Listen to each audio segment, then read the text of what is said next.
हो, आज आपण जयंत पाटलांची भेट घेतली. नेमकं काय कारण विधानसभा निवडणुकीच्या पार्श्वभूमीवर जयंत पाटील साहेबांची आज मी इथे भेट घेतली आहे. याच्यापूर्वी देखील मी 15 दिवसापूर्वी मुंबईला त्यांची भेट घेतली आहे.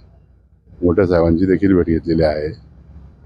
आणि आता एक 4 दिवसापूर्वी निरीक्षक काळे म्हणून आमच्याकडे आले होते. त्यांनी देखील आमचा बूथ कमिटीचा मेळावा राष्ट्रवादी काँग्रेस पक्षाचा त्या ठिकाणी पात्रता घेतलेला आहे. आणि आज चाळीसगावमध्ये जी यात्रा आलेली आहे शिवस्वराज्य यात्रा, त्या यात्रेच्या निमित्ताने जिल्हा कार्याध्यक्ष असतील किंवा इथले माजी आमदार राजूदादा देशमुख, जिल्हाध्यक्ष प्रमोद बापू यांनी आम्हाला निमंत्रित केलं होतं. या ठिकाणी आलो आणि प्रदेशाध्यक्ष जयंत पाटील साहेबांचं मी या ठिकाणी स्वागत सत्कार केलेला आहे.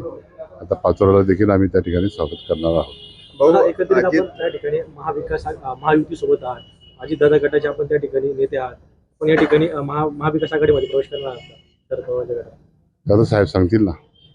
नाही, पण आपली काय भाऊ, प्रतिक्रिया? लोकसभा निवडणुकीमध्ये आपण महायुती सोबत होता. आता विधानसभा निवडणुकीच्या पार्श्वभूमीवर अजित पवार गटाला मोठा धक्का समजायला लागला. नाही तसं नाही आहे.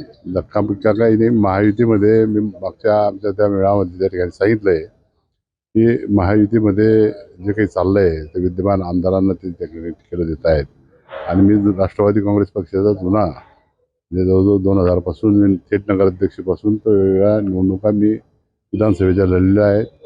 4 वेळापैकी 1 वेळा निवडून आलो, काही वेळा पराभूत झालो. आणि मी रीतसर या पक्षाकडे अर्ज देखील जो केलेला आहे उमेदवारी संदर्भामध्ये राष्ट्रवादी काँग्रेस शरदचंद्रजी पवार गटाकडे.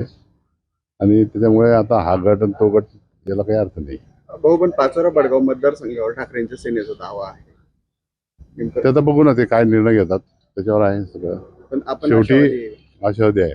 पक्षाकडे तशी काही मी लढलेलो आहे कायम तिथून, त्याच्यामुळे आहेच आशावादी आहे. इच्छुकचा फॉर्म भरला आणि मोहनने पक्ष आहे.